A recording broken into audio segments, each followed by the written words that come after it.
Hello guys, welcome back to my channel. আজকে সন্ধ্যে থেকে আমি এই মিনি ব্লগটা শুরু করলাম। আমি আর মা রেডি হয়ে সন্ধ্যেবেলা একটু বেরিয়ে গেছিলাম। কোথায় যাচ্ছিলাম সেটাই তোমাদের সাথে শেয়ার করব। তো আমি আর মেয়ে দুজনে রেডি হয়ে বেরিয়ে গেছি, দিয়ে আমরা হাঁটতে হাঁটতে চলে গেছিলাম। আমাদের এখানে বৃহস্পতিবার করে হাট বসে, হাটে তো সব জিনিসই পাওয়া যায়। হাটে ঢুকেই প্রথমে একটা আমরা ব্যাগের দোকানে চলে আসি। মা বলেছিল আমাকে একটা ব্যাগ কিনে দেওয়ার জন্য। তো ব্যাগের দোকানে এসে দেখে আমরা মায়ের দুটো ব্যাগের মধ্যে একটা ব্যাগ পছন্দ করে নিয়ে নিল। দিয়ে তারপর ব্রাউন কালারটা মা নিয়েছিল।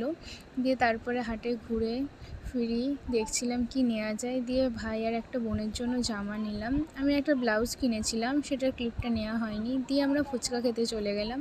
ফুচকা খাইয়ে দিয়ে মা বাড়ি চলে গেল। আমি একটু বেরিয়ে গেছিলাম বন্ধুর সাথে একটা। দিয়ে আমাদের এখানে লঞ্চ ঘাটে চলে গেছিলাম মোমো খেতে। এই দোকানে মোমোটা সত্যি খুব ভালো। দিয়ে আমরা মোমো খেয়ে চলে আসলাম স্ট্যান্ডে ঘুরে তারপর আমরা আইসক্রিম কিনলাম। অরুণের আইসক্রিম খেতে খেতে বাড়ি চলে আসলাম। ব্যাস, ভিডিওটা এখানেই শেষ করছি। Tata, bye bye. ভিডিওটা ভালো লাগলে লাইক করে দিও।